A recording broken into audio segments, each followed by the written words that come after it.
اعوذ باللہ من الشیطان الرجیم بسم اللہ الرحمن الرحیم۔ ناظرین و سامعین، السلام علیکم ورحمۃ اللہ تعالی وبرکاتہ۔ امید کرتا ہوں آپ سب بخیریت ہوں گے۔ آج ہم حضرت محمد صلی اللہ تعالی علیہ وآلہ وسلم کے بچپن کے بارے میں کچھ سنیں گے۔ حضرت عباس رضی اللہ تعالی عنہ نے کہا کہ یا رسول اللہ، مجھے تو آپ کی نبوت نے اور اس کی نشانیوں نے آپ کے دین کے اندر داخل ہونے کی دعوت دی تھی۔ میں نے دیکھا کہ آپ گہوارے یعنی پنگھوڑے کے اندر چاند سے باتیں کرتے تھے اور اپنی انگلی سے اس کی طرف اشارہ کرتے، جس طرف اشارہ فرماتے چاند اسی طرف جھک جاتا تھا۔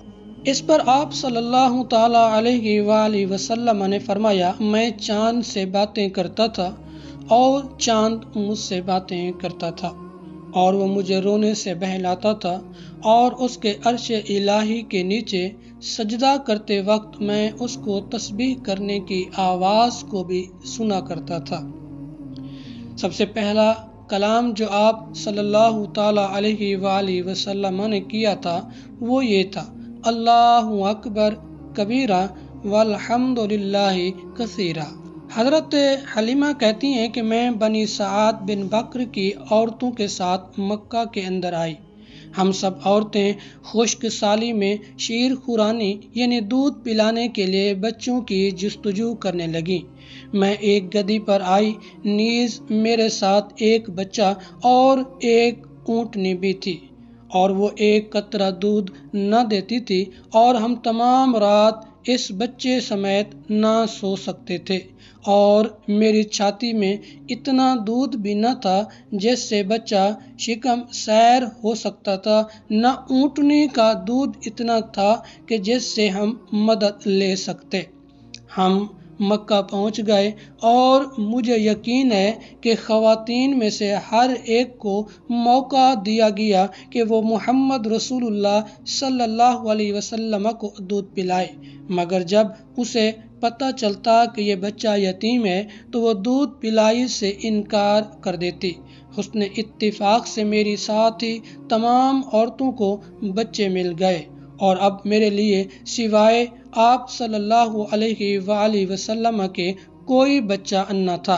میں نے اپنے شوہر سے کہا کہ میں اس بات کو ناپسند کرتی ہوں کہ تمام عورتیں دودھ پلائی کے لیے بچے لے کر لوٹیں اور میرے پاس کوئی بچہ نہ ہو، لہٰذا میں جاتی ہوں اور اسی بچے کو لیتی ہوں۔ میں گئی اور بغیر تاخیر کے آپ کو اپنے گھر لے آئی۔ میری چھاتی میں جو کچھ بھی دودھ تھا میں نے اپنا پستان آپ صلی اللہ تعالی علیہ وآلہ وسلم کے منہ میں دیا، اور آپ سیر ہو گئے، اور آپ کے رضائی بھائی نے بھی دودھ پیا، وہ بھی سیر ہو گئے۔ میرے شوہر نے اونٹنی کا دودھ دہا اور ہم نے خوب سیر ہو کر پیا اور آرام سے رات بسر ہوئی۔ پھر میرے شوہر نے کہا، اے حلیمہ، میں محسوس کرتا ہوں کہ تم تو بڑے خوش نصیب اور برکت والے صاحب زادے کو حاصل کر لائی ہو، کیا تم نے اندازہ نہیں کیا؟ پھر ہمارا چھوٹا سا قافلہ اپنے علاقہ بنو سعد کے گاؤں کی طرف واپس ہوا۔ راہ سفر میں میری گدی تو اتنی تیز قافلے کی تمام سواریوں کو پیچھے چھوڑ دیا، جس پر ساتھ والی عورتوں نے کہا کہ کیا یہ وہی گدی ہے جس پر آتے ہوئے تم سوار تھی؟ میں نے کہا ہاں، یہ وہی گدی ہے۔ انہوں نے کہا اب تو اس گدی کی بڑی شان ہے۔ اب ہم اپنے قبیلے اور علاقے میں آ گئے، اور ہم اس علاقے کو سارے علاقوں سے خشک اور قحط زدہ جانتے تھے، مگر اب یہ حال تھا کہ ہماری بکریاں چرنے جاتی، شام کو شکم سیر اور دودھ سے لبریز واپس آتی۔ ہم ان سے دودھ اپنی ضرورت کے مطابق نکال لیتے، اور دوسرے لوگوں کی بکریوں کا یہ حال تھا کہ وہ دودھ سے قطعی طور پر مکمل خشک تھیں، اور دونوں کی چراگاہ ایک تھی۔ وہ اپنے چرواہوں سے کہتے کہ جہاں حلیمہ کی بکریاں چرتی ہیں اس طرف کیوں نہیں جاتے؟ اس کے بعد وہ اپنی بکریوں کو میری بکریوں کے ساتھ ہی رکھتے، مگر اس کے باوجود ان کی بکریاں بھوکی رہتی اور دودھ بھی نہ دیتی۔ ہم اس خیر و برکت کو محسوس کرتے اور اس کی ریزن بھی جانتے تھے۔ اس طرح 2 سال گزر گئے۔ آپ صلی اللہ تعالی علیہ وآلہ وسلم کی نشو و نما دوسرے بچوں کے مقابلے میں زیادہ رہی اور 2 سال کی عمر میں آپ کھانے پینے والے لڑکے ہو گئے، اور پھر ہم آپ کو آپ کی والدہ ماجدہ کے پاس لائے، اور جو خیر و برکت ہم کو آپ صلی اللہ تعالی علیہ وآلہ وسلم سے میسر ہوئی تھی اس کو بیان کیا۔ ایک روز آپ صلی اللہ تعالی علیہ وآلہ وسلم کی والدہ سے ہم نے کہا، اے بی بی، اجازت دو کہ ہم بیٹے کو اپنے ساتھ لے جائیں، کیونکہ ہمیں اندیشہ ہے کہ شہر مکہ کی وبا ان پر اثر انداز نہ ہو جائے۔ ہمارا اصرار جاری رہا اور اس کا نتیجہ وہی ہوا جو ہمیں مطلوب تھا، تو آپ نے آپ صلی اللہ تعالی علیہ وآلہ وسلم کو ساتھ واپس لے جانے کی اجازت مرحمت فرمائی۔ پھر ہم حضرت محمد صلی اللہ تعالی علیہ وآلہ وسلم کو لے کر ہم واپس آ گئے۔ 2 یا 3 ماہ گزرے ہوں گے کہ ایک روز ہمارے مکان کے پیچھے آپ صلی اللہ علیہ وسلم اور رضائی بھائی بکریوں کے ساتھ تھے۔ اچانک سڈنلی ایسا ہوا کہ آپ کا جو رضائی بھائی تھا دوڑتا بھاگتا اور بدحواسی کے عالم میں آیا، اور اس نے کہا، قریشی بھائی کے پاس سفید کپڑے پہنے 2 آدمی آئے، انہوں نے لٹا کر ان کا سینہ چاک کر دیا۔ یہ سن کر میں اور آپ صلی اللہ علیہ وسلم کے رضائی والد دوڑ کر پہنچے تو ہم نے آپ کو کھڑا ہوا پایا۔ آپ کا رنگ اڑا ہوا تھا۔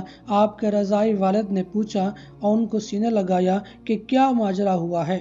آپ صلی اللہ علیہ وسلم نے فرمایا، میرے پاس سفید کپڑے پہنے 2 آدمی آئے، پھر انہوں نے مجھ کو لٹا کر سینہ چاک کیا اور اس میں سے کوئی چیز نکال کر پھینک دی، پھر ویسا ہی کر دیا جیسا کہ میں تھا۔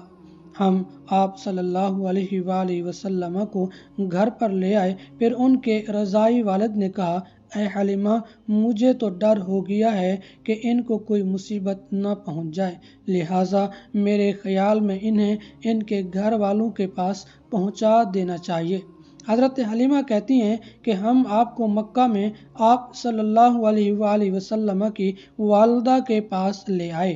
سیدہ آمنہ نے دیکھ کر یہ کہا کہ تم تو ان کو لے جانے کے لیے پر اصرار تھے اور بڑے مشتاق بھی تھے، تو اب واپس کیوں لے کر آئے ہو؟ میں نے جواب دیا کہ ہمیں ان کے تلف ہو جانے یا کسی نئی بات کے رونما ہونے کا خوف ہے۔ انہوں نے پوچھا، کیا بات ہے؟ مجھے پوری بات بتاؤ۔ ہم نے ساری صورتحال کہہ سنائی۔ انہوں نے کہا کہ شاید تمہیں اندیشہ لاحق ہوا ہے کہ آپ صلی اللہ علیہ وآلہ وسلم پر شیطان کا اثر ہوا ہے۔ واللہ، مجھے قسم رب کعبہ کی، شیطان کا ہاتھ آپ تک نہیں پہنچ سکتا۔ میرا بیٹا بڑی شان والا ہے۔ وہ بات میں تمہیں بھی بتا دوں جس کی خبر مجھ کو دے دی گئی ہے۔ ہم نے کہا، ہاں ضرور بیان کیجیے۔ تب انہوں نے کہنا شروع کیا، میں اسی بچے کے لیے حاملہ ہوئی تو دوران حمل کس طرح کی گردانی اور بدمزگی محسوس نہ کی، اور خواب میں دیکھا کہ میرے جسم سے ایک نور نکلا ہے جس کی روشنی سے شام کے محلات روشن ہو گئے، اور آپ صلی اللہ علیہ وآلہ وسلم کی پیدائش عجیب شان سے ہوئی ہے۔ آپ ہاتھوں پر ٹیک لگائے ہوئے آسمان کی جانب دیکھ رہے تھے۔